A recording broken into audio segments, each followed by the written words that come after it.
Hey guys, my name is James Walsh, and you are listening to the Wrestling Epicenter here on YouTube. I want to thank you for finding us. Please do me a favor and click that subscribe button and the notifications bell. And if you get the chance on this video, click the like button. If you do, it'll turn blue. Check it out. Also, check out WrestlingEpicenter.com for all this great content available in MP3 format, our online store that'll keep us going free and clear, daily news updates, as well as all the information from the history of professional wrestling you could possibly ever want. Check out WrestlingEpicenter.com online right now. Without any delay, let's get to your interview here on the Wrestling Epicenter. Thank you. I'm so sorry. I just finished doing an interview for Del Taco. Del Taco, there you go. Cheap plug. I apologize. Cool. All right, man. Well, you okay to get started? Are we all set? I think we're all set. Do you guys want Inferno sauce or just regular hot? Inferno sounds good. All right, that's my man. That's what I get. There you go. Yeah, you got to have the mouth, the burning hot stuff there. Especially if they got one of those bottomless soda machines. This way you can just, soda it up as well. Yes. All right. Let's see if we can get it done here, and we'll get started in 5, 4, 3, 2. 3, 2, 1. Welcome back to the interactive interview here on WrestlingEpicenter.com as we're being joined by a former WWE superstar, the one and only Paul London. Paul, how you doing? I'm doing pretty good. I'll be doing much better in about 20 seconds. Inferno sauce, please. I'm doing pretty good. I'm actually, I'm loving life. Sounds like it, and it's great to have you on the show. Now, you've been gone from WWE for a little while now. Well, I'll tell you what, it's great to have you here. I know you've done a lot of these in the past couple weeks, so we'll try not to keep you too long, but there's a lot of questions that actually stem from your recent interviews, but I guess the first question we have to ask is, how are you doing since leaving the WWE? I'm actually doing pretty good. I feel pretty liberated, and finally had a chance to clean my clothes, do some laundry, see the world from my eyes, unrestrained. I'm jolly. I'm jolly as a rancher. That's it. Jolly as a rancher. Jolly rancher. There you go. Well, it's great to have you. Like I said, it's great to have you. Now, we've heard a lot about what's been going on the internet and the apology and all that stuff. What exactly is going on? Catch people up. What happened at the Pro Wrestling Guerrilla event where you had to apologize? Well, thank you. Have a good night. Nothing went down that I had to apologize. I don't have to do anything. Just like I don't have to kiss Vince McMahon's ass, so I didn't. What I chose to do was kind of rescind some comments that were misconstrued, but also, I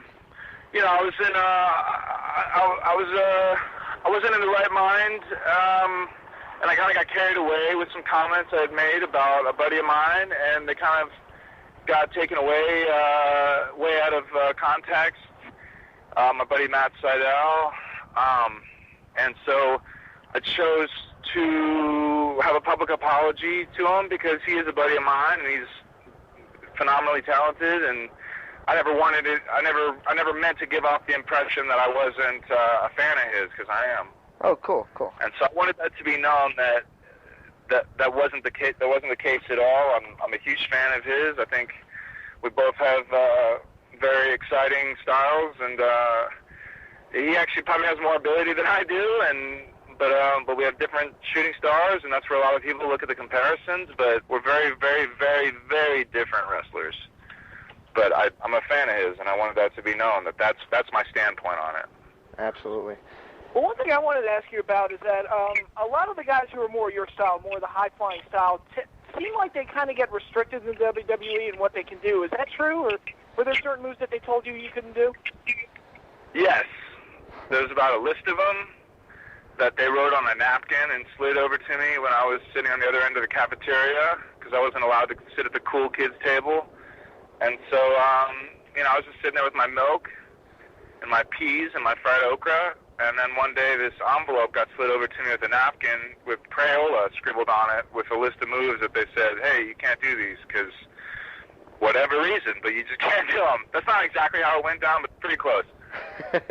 Now, what was some of those moves? Obviously, you mentioned the shooting star. Anything else of note? Shooting star, which they called the 450, because I don't think they ever even watched my matches to know what I was doing and what I wasn't doing, but they obviously were watching close enough. There was an instance where I had just finished wrestling Nunzio on what was that hit show called? Oh, Velocity. Yeah. And then I went over with the shooting star. It got an extremely awesome reaction. The match went over really well for being 3 minutes long. And I get to the back, and everyone's looking at me like I'm a terrorist or something, and I'm just kind of like, okay, not exactly the reaction I was expecting when I came back through the curtain. But sure enough, the guys that were back there that work there, and probably will work there till they die, sadly, they looked at me and they said, "What are you doing? You can't do that anymore." I said, "Well, what? I'm confused. I thought it was a rib." And I said, "You can't do that anymore. You can't, no more 450s. I said, "Okay, well, that was a shooting star, so I guess we're cool." And he said, "Well, whatever it was, you can't do it anymore." And I scratched my head several times because I have psoriasis. No, I'm kidding. I was extremely confused by the whole thing, and I looked at my my buddy, who's an agent, and he said, "Let's go take care of this." And I said, "Yeah, I'd like to." So we went straight to Vince's office, and he said, "I'll see you through this. We'll get this turned around. Don't worry." Because I was pretty irate. Mm-hmm. Just kind of like, okay, what? I'm sorry? Huh? And so we went to Vince's office, and from the agent's standpoint of defending me, that lasted all of like two conversation pieces. "Whoa, what is this? You don't want him doing that move?"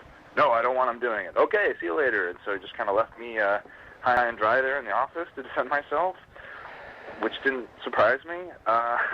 So then I asked Vince, I said, I'm sorry, I'm confused. What is this? You don't want me using the move? "Oh, yes, you can't do it. We don't want you doing that."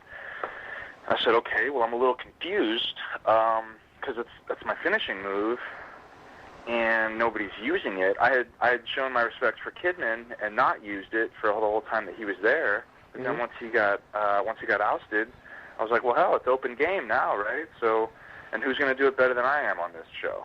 So I started, trying to use it, and that lasted all of like maybe 2 weeks before it got the kibosh, and it was like, "You can't do that ever." Right. I said, "Well, I don't understand." "Oh, well, you just can't. People are going to get hurt." I said, "Really? Is that why Nunzio, one of the more paranoid workers in the back, is willing to come in here and stand up for me and tell you face to face that it's safe?" And no, you can't do that. "Okay, you don't understand. If you start doing it, then everyone's going to want to start doing it." And I said, no, it's a finisher. You don't do other people's finishers. That's why I'll be the only one doing it." "Oh, so you want us to make exceptions for you?" Okay, that's not exactly what I'm saying, but it was talking to a wall, Exactly. So, let me ask you this: do you think it had anything to do with Brock Lesnar messing it up that time, or?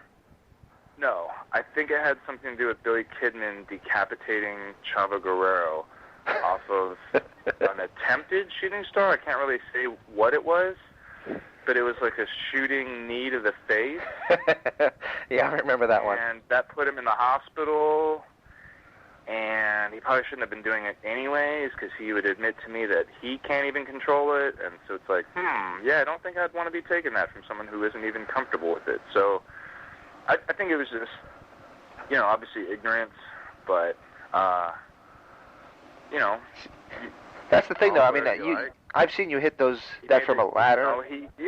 I've never in my life. Actually, I'll go on record as saying the shooting star is far easier for me to do. It's far easier for me to do than the 450. Far easier, and so it's just a much easier move for me to perform. And not that either one's really difficult, but and so Yeah, it got pretty disappointing after that, because it started to be, if it wasn't somebody saying, oh no, I don't think that's a good idea, when in truth they were saying, I don't really have any athletic talent whatsoever, so I don't think we should do that in the match. I think that's what a lot of guys were really saying to me when they were saying, like, oh no, I don't think we should do that, I think we'll get in trouble.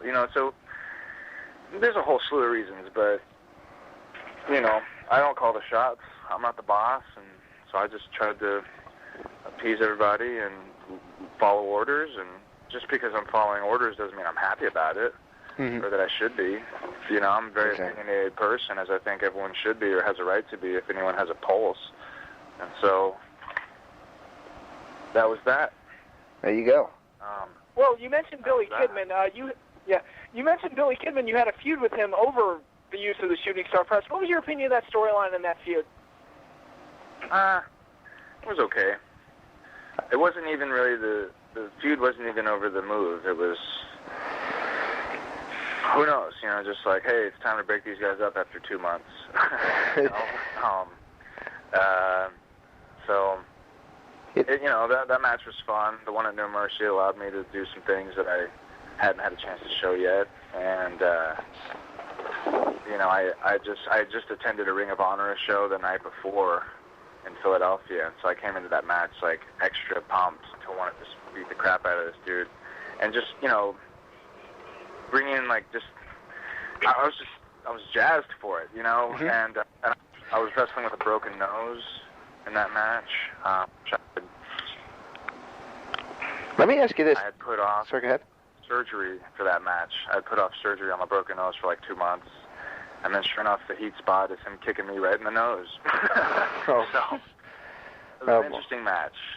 It was the strangest thing about that feud to me was that the reaction of the people, because the story was he didn't want to do the shooting star because it would hurt somebody. And somehow that made him the bad guy. It's like, wait a minute, you don't want to do it because it'll hurt somebody, but wouldn't that mean that you're not a bad guy? Wouldn't that mean you're an okay guy? You're saying that as if all their storylines make sense or are good to begin with. I guess that's where I went wrong. You're assuming a lot here. That they have good writers and that the storylines make sense and that they're like, come on. So, yeah, he's like, I don't want to do it. And then it's like, oh, yeah, the people, I'll show them shooting star. It is what it was. I don't have any complaints really about it. It was fun. I was happy. It was a pay-per-view match. I was really pleased to even get the opportunity. More than that, I was happy that I didn't get injured even worse. Because all I heard with all the doctors kept telling me was, you're stupid, you're an idiot, what are you doing? You could really be risking brain damage, which I think I have anyways.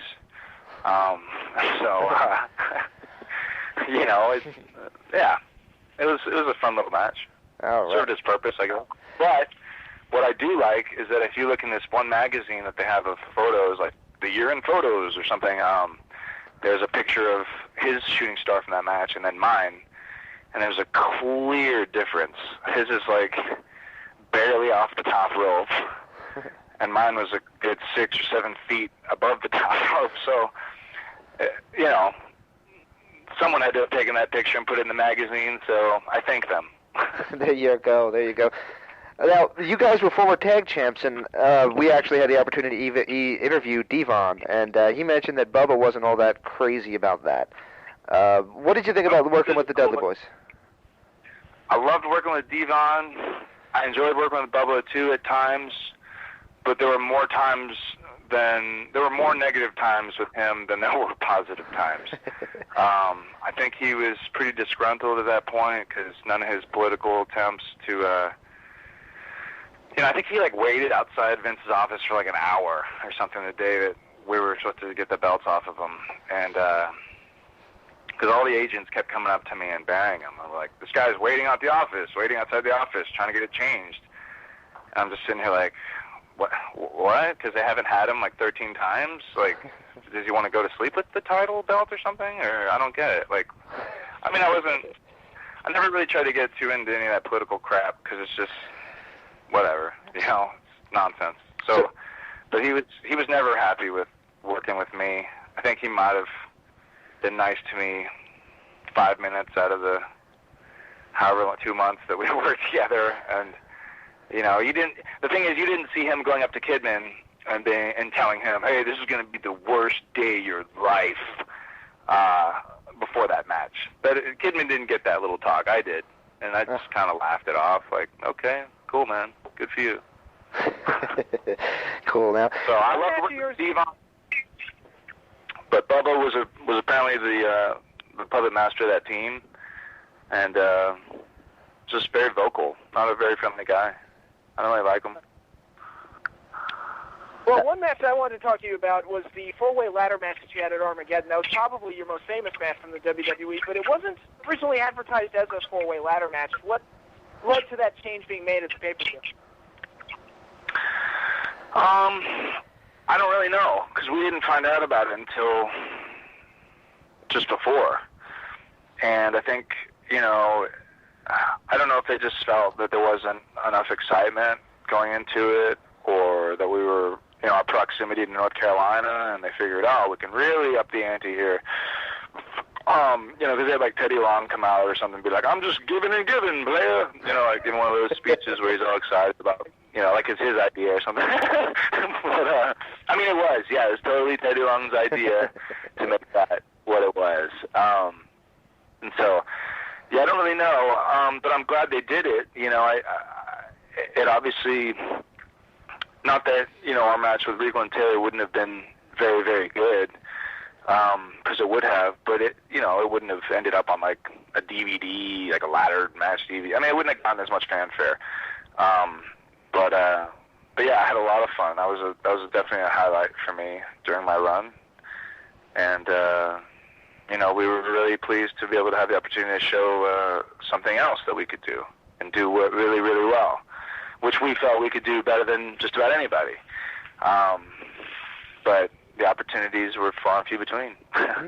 Now, when you worked with Kendrick, you guys were often compared to the Rockers. You were the 21st Century Rockers. Did you take that as a compliment? Yeah, do I really need to answer that question? Yeah, of course. I'd be an idiot to not be honored to even be mentioned in the same breath with either Michaels or Jannetty. They were both guys that I idolized is a bit of an understatement. I was having a hard time growing out a mullet when I was 13. But that's, that was what I wanted to do just because I love these guys so much. Of course, to be compared to them was, who better to be compared to? We heard that. We heard Rock and Roll Express. And I was a bigger Rockers fan than I was Rock and Roll Express. Not that I'm not a fan of theirs, but I just, they were more, youthful and jumping around and this and that. And so, that was one of the best compliments I've ever received. Awesome. I know Brian feels the same way. Absolutely. Now, I hate to go with negative again, because I hate going negative with people, but one of the things that was... I'll try to go positive. All right, cool. Some lemons. Lemonade out of it. Excellent. That sounds awesome. Let's try to do that then. When Vince McMahon got blown up in the limousine, everybody said that the biggest problem with that you guys kind of got de-pushed because you and Kendrick were smiling. Is there any truth to that, or is that total BS?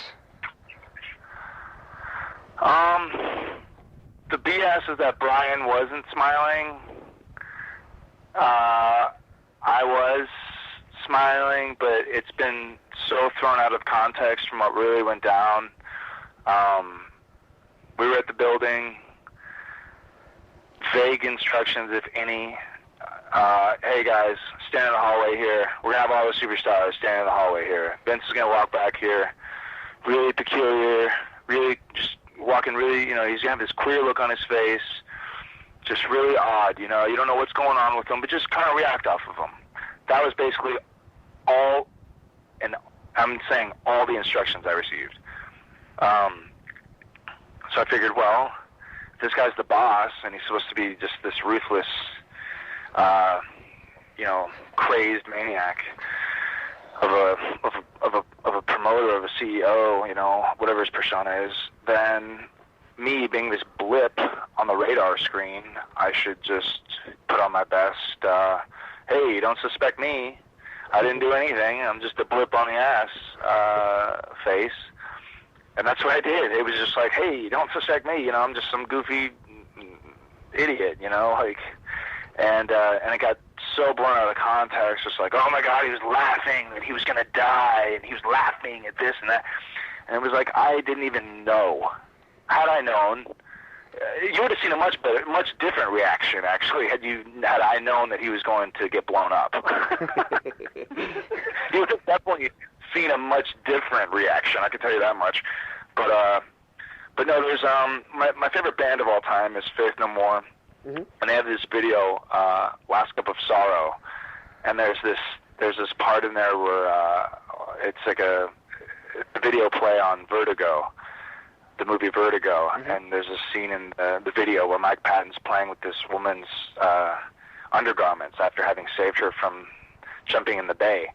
So he brings her back to his apartment. He's drying off her undergarments, which are hanging in his living room, and she's kind of like, coming out of shock, and she's drying off from the bath and all this stuff, and she comes out, and he's like playing with her undergarments, and then he runs back to the couch and kind of has this like, I didn't do anything, this look on it, and that was my inspiration for this whole thing, was like, just put on this unsuspecting face, and little had I known, how could I, that I would receive such wrath from the boss for that, because we did it about 9, 10, 11 times, and I smiled every single time, and he looked me right in the face every time almost, and just went about it, and so I figured, well, I guess it's cool, after like the 8th time, and then it wasn't until, they're like, okay, good, that's a wrap, and they go back to looking at it, that this little douchebag that works there, there's stooges everywhere. It's just the wrestling business.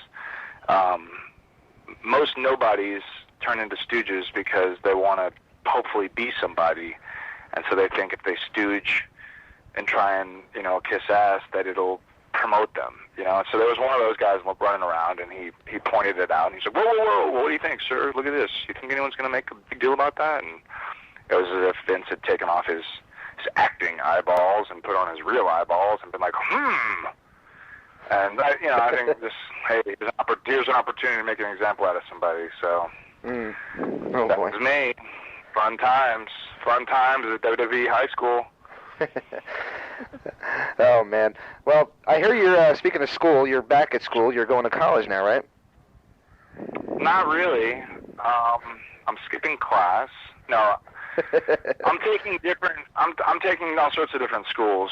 I'm going to school for my diction and my speech. I'm going to school for my mind. I'm taking classes to help me communicate with the outside world. And I know it's very vague, but I don't want to get too into my schooling. That's just cool. Because it's a side of my life I'm not quite ready to reveal just yet. Cool. But I will someday.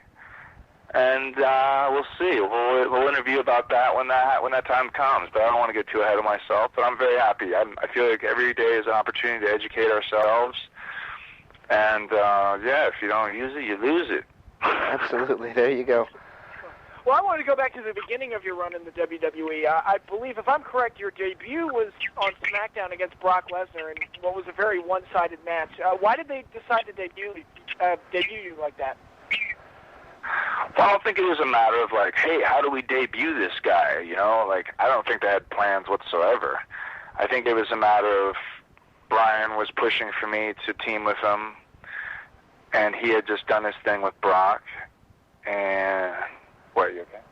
And he had just done a little thing with Brock like a week or two before, and so they were like, hey, here's an opportunity to continue to build Brock as this monster, which he was. Brock was an awesome champion. I think Brock Lesnar was one of the best champions they've ever had, and so I was just happy to have the opportunity, TV time against a world champion. Sure, I was being just used as fodder, which was very foreshadowing.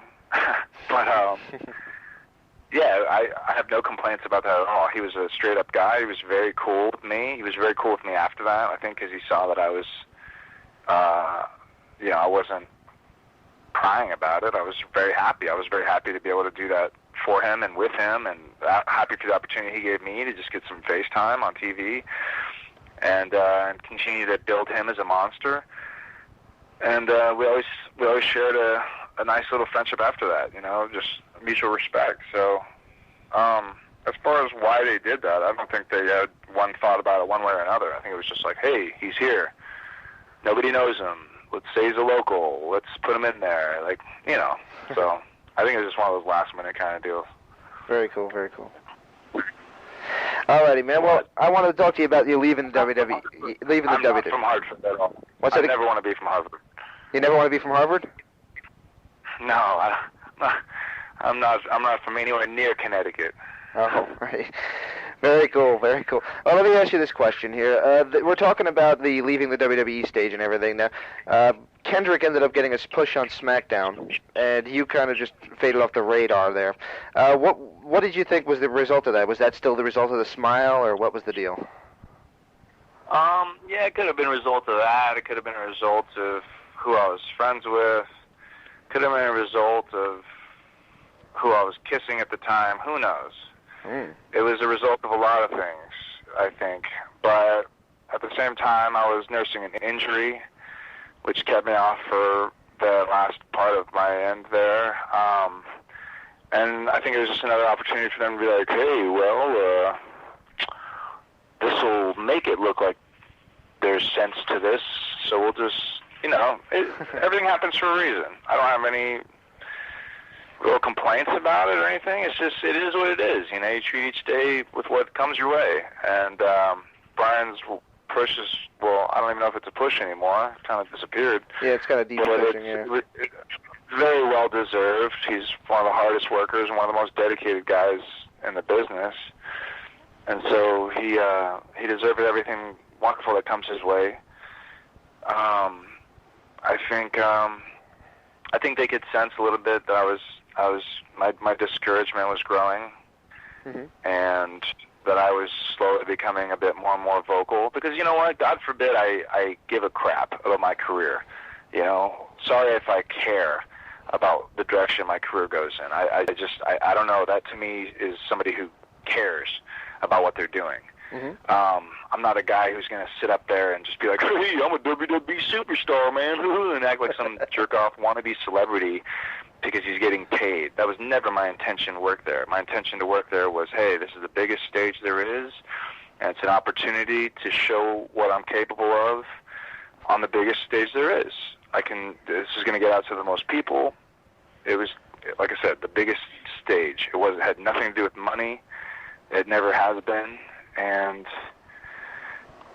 so there are plenty of guys on that roster. I'm sure for anyone who watches regularly, it'll be obvious. There are plenty of guys on that roster, I'd say probably half, who are there just for the sake of trying to be a celebrity or make money. And I think that's sad. Absolutely. Because there's no heart in anything they do. There's no drive to be better. There's no drive to learn.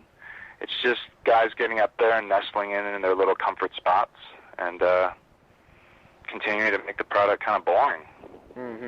Now, one of the things... things... I said it. Yeah, absolutely. One of the things that we had an interview recently with Lance Cade, and Lance mentioned that at some point while you're in the WWE, you just need to realize that you can't just be happy to be there. You got to be wanting to be better. You got to be wanting to get in the... Exactly. You agree with that? I completely agree with that. Lance is one of those guys who was there for the right reasons. Lance was one of those guys who deserves to be there. Lance is one of those guys who went through a hell of a lot of turmoil, but never complained, and always worked harder, just as hard, if not harder than anybody else. A guy who was there for the purest of reasons because he loves wrestling. And to see him get the boot the way he did was not surprising, but it's pretty sad, considering he was one of the best employees they had. Absolutely. So, I'm a big fan of Lance Cade, huge fan. Awesome. He was my last match, actually. Was he really? Wow. Yes, he was. A bloodbath. Was it really? Yes, it was. Awesome. It was a mess. Awesome. Well, man, I got to tell you, it's great, honestly, having you on the show. We're going to wrap up here just a few more minutes, but We, of course, have to ask you this question. When you did eventually get that release, what was your thinking? You're thinking, I'm going to go back to school, or was you thinking, those sons of bitches, or what was going through your head? What was that last part? You sons of bitches. No, I was way past the sons of bitches stage. It was how do I learn to taste again? How do I learn to smell again? How do I learn to enjoy life again from the outside?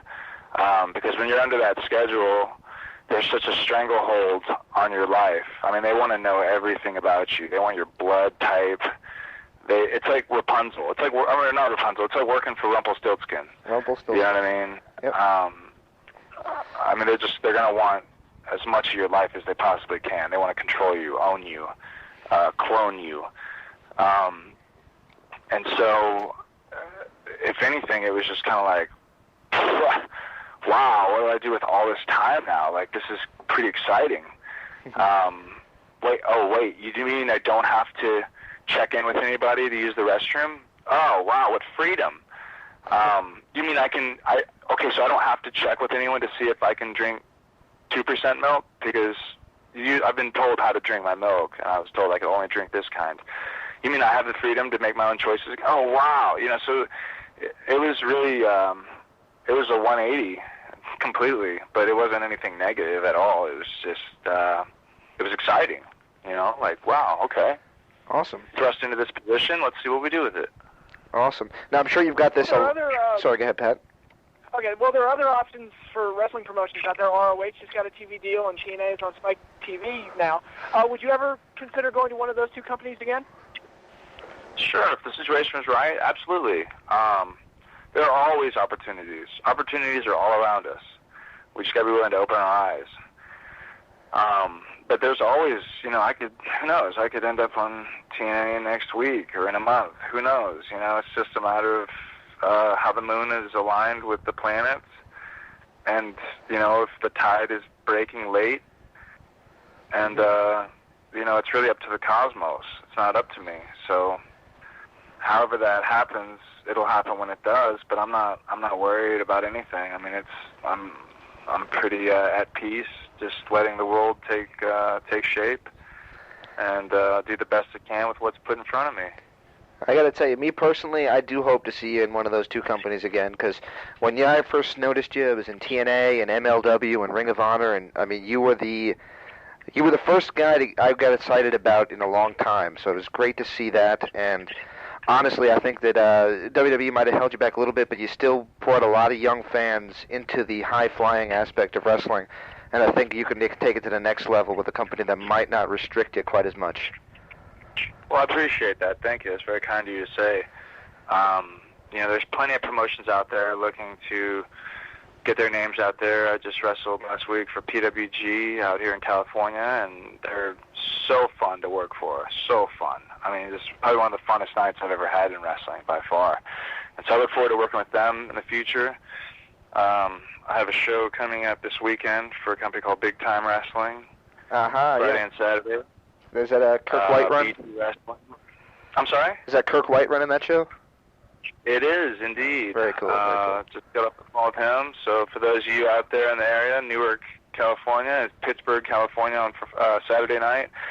Not Pittsburgh, Pennsylvania, but Pittsburgh, California, and Newark, California. Not New Keeping Jersey. it West Coast. For those of you that are going to go to that show who are looking for Chris Masters, you might see a shrunken version of him now.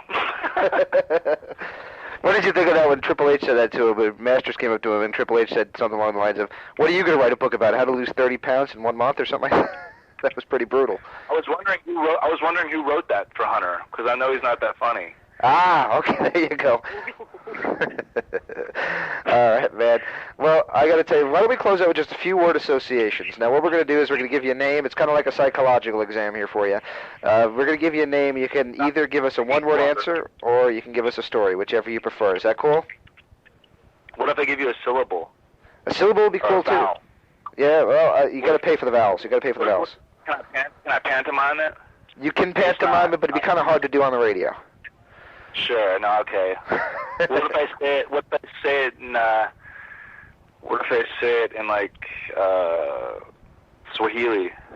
Well, then we could probably get on like freetranslations.com later and do it for the transcript. That's a real site, freetranslations.com. Plug. Absolutely, yeah, it's a real site. It's the only way I passed a college Spanish class. Oh, you should have called me, man. I'm lousy at Spanish, but I'm sure it could have helped out a little bit. Very cool, man. Yeah, let's go. It sounds fun. All right, let's do Brian Kendrick. Super, super, super good friend. Phenomenally talented. I've been friends with him since 2001, and I look forward to continuing my friendship with him. He's one of the coolest, best people I've ever met, and he's extremely motivating to me in more ways than just wrestling. Billy Kidman?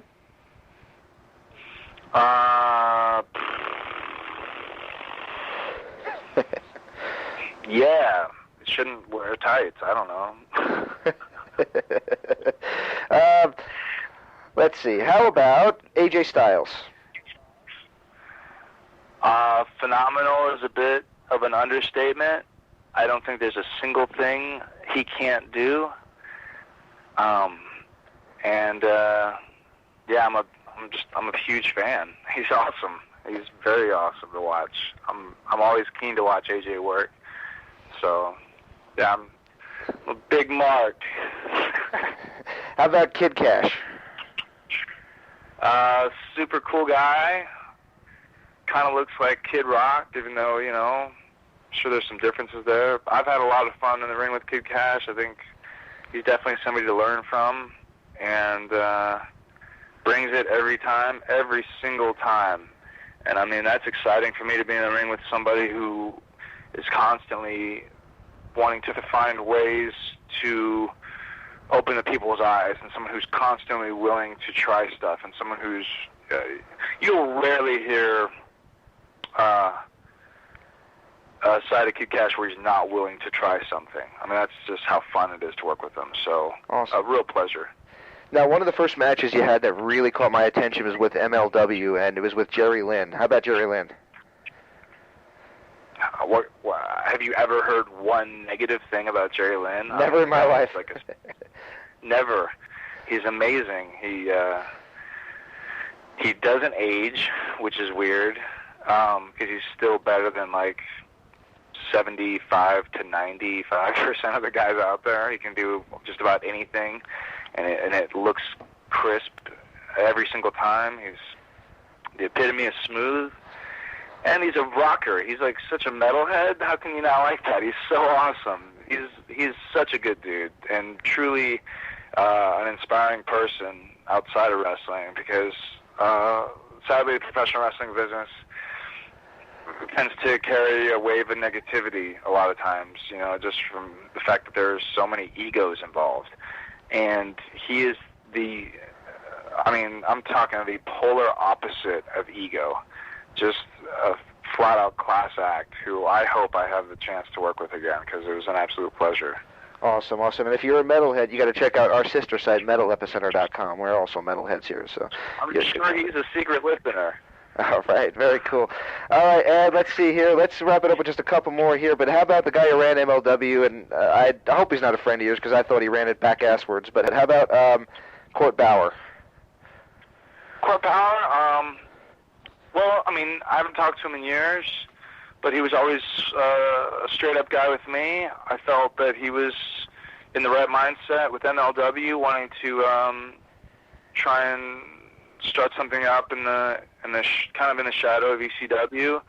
Yeah, I have nothing. I mean, just a super good guy to me. Always willing to listen, and yeah, I mean, I think he's a really good guy. I don't know how, as far as running promotions or anything, because I didn't really keep in touch with MLW too much after that match with Jerry. But no complaints whatsoever. He's always super nice to me. And when he was a writer, I don't know if he is, but I think he was a writer for WWE. And yeah, he got cut about 3 years ago. Yeah, he was one of the few writers I could talk with and just kind of shoot with back and forth. And I knew through talking with him that he was being honest with me. He wasn't like, oh, well, yeah, of course, yeah, we'll tell, yeah, that sounds good, yeah. Like, nobody, very rarely up there do you get a straight answer out of anybody, because, I don't know, being honest is just so scary to do, isn't it? And, Pat, do you have any you wanted to throw in before I throw in the last one?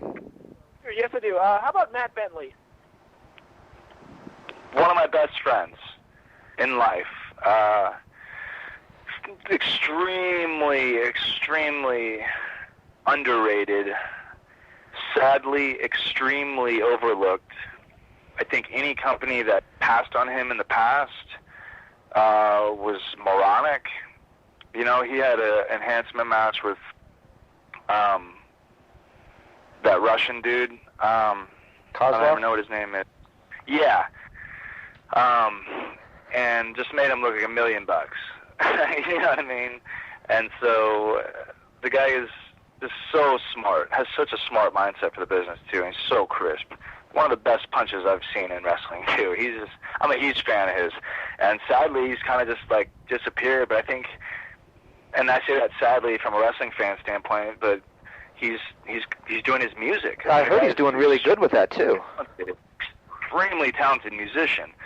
So kudos for him for taking his life further and further in a different direction. I think he's amazing, and if he's out there listening, I hope he finds a way to get a hold of me at some way, either through my website, p-london.net.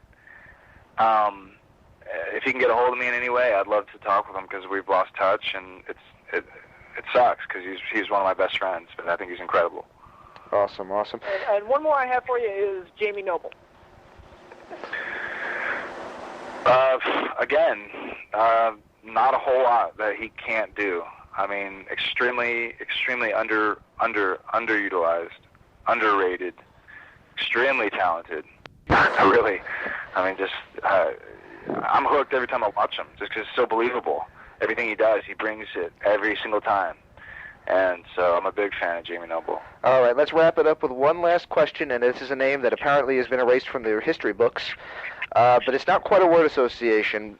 Us being wrestling fans, we always get the jars from the public and all that stuff, and it never came quite as heavy as in June of 2007. Now, what is your honest opinion on the way the media treated you guys as wrestlers, the WWE as a company, and even us wrestling fans when the whole Chris Benoit thing happened?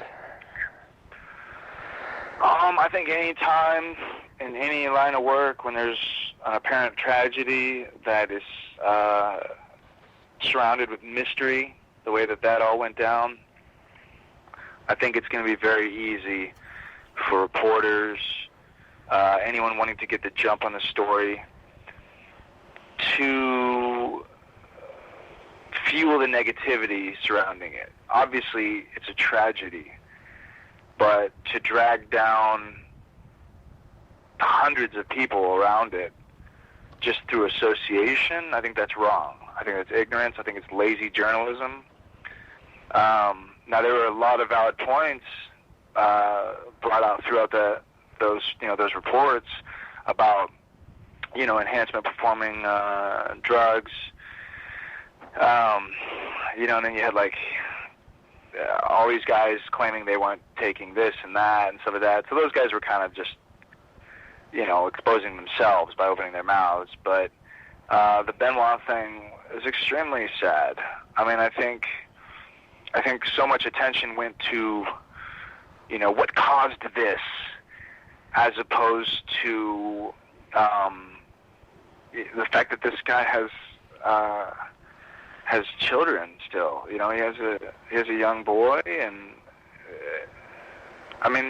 they just don't take into consideration the personal side of a lot of this, and they probably just made it harder for a lot of those who were closely involved with the Benoit family. And I'm not gonna say I was close with Chris or anything, but we would have phone conversations several times. He called me shortly before. I would say about a month before all that went down. He had given me a phone call at my home, and it was a real motivating phone call, like a keep your head up kind of phone call, because Chris was always a big, big, big supporter of Brian and I both. And so to say I was in shock is pretty much an understatement, just because I just can't even describe it, how all that really affected me. But I think it's going to be easy when something is down and something is in a negative light. It's going to be much, much easier for people to jump on a bandwagon and just kind of, oh, yeah, and just point fingers than for anyone to kind of be like, whoa, hold on. Hold on. This was an extremely unique, tragic incident, and nothing needs to be dragged in with it.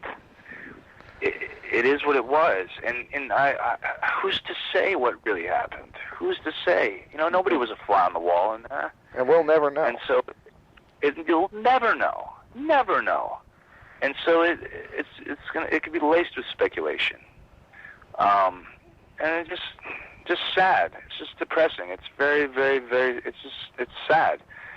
So, did the restraints? The whole thing just sad to me. Did the restraints that you mentioned, like telling you what kind of what kind of milk you can drink and things of that nature, did they get stricter afterwards, or was that always the case there? Well, they got stricter as far as testing. Not so much about moves. Actually, well, yeah, they did. They said, no.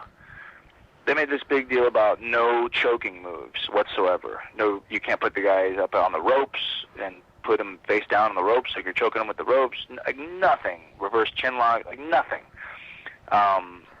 And a lot of guys panicked because they were just kind of like, what? No reverse chin lock? That's the only hold I know. So, for those guys, it sucks for them, but I could definitely understand where the company was coming from, because kids are watching these shows, and choking is easy to do, and this and that, and so I could see where they were trying to cover their ass. To try and erase them from history books is ridiculous, because that cheats all the fans who are fans of the sport. And then you're looking at these guys who are involved in these great matches with Chris. What about them? Exactly.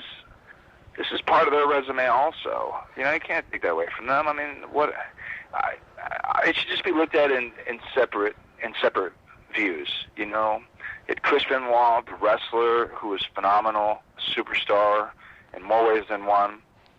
And then you had the family man, and something went horribly wrong in the family situation. Try not to mix the two.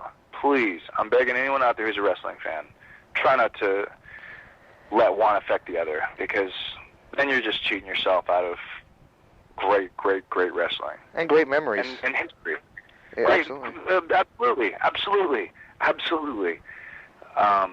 And so... and he was in every company, so it was almost impossible to write him out of history from that, because every company he touched.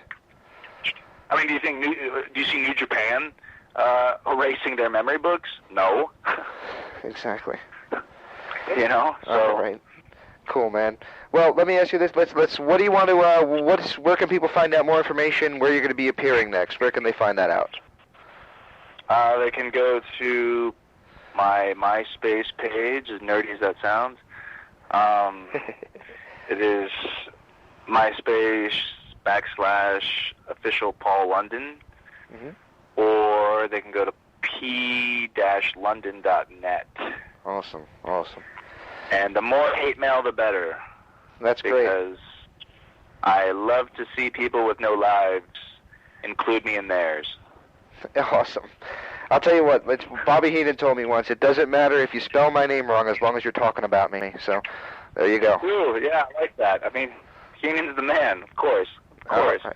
Well, again, thanks so much for joining us, and stay tuned for more from the interactive interview right here on WrestlingEpicenter.com. All right, Paul, thanks so much for your time, man. My pleasure, and thank you to all those out there who continue to support me through my honesty. That's all I can offer, is I'm going to be honest and be myself. And for those who are cool with that, I love y'all. Y'all are awesome. I appreciate it. And thank you for having me on your show. It was a pleasure. It was my pleasure as well. And can we ask for one last favor? Sure. Could you Jumping jacks? No, you could do that. Yeah, sure. Why not? You could do the jumping jacks when you do this last favor if you're up to it. How about? Milk? You guys won't have a problem if I have skim chocolate milk tonight, will you? Like, I've been dying to try it, but I just want to make sure it's okay with you guys first. It's okay, but I'll have to run it by Vince first. Okay, well, just let me know what he says, because I don't work for him anymore, so I should be cool with it, but just I see how it works. So just see what you can find out and then get back to me. Well, we'll do. Would you mind just giving us a liner basically saying, this is Paul London and you're in the epicenter? Yes. Sure. And we're recording now, so you can go whenever you like. Ladies and gentlemen, this is the intrepid traveler, Paul London, and you're listening to the Epicenter.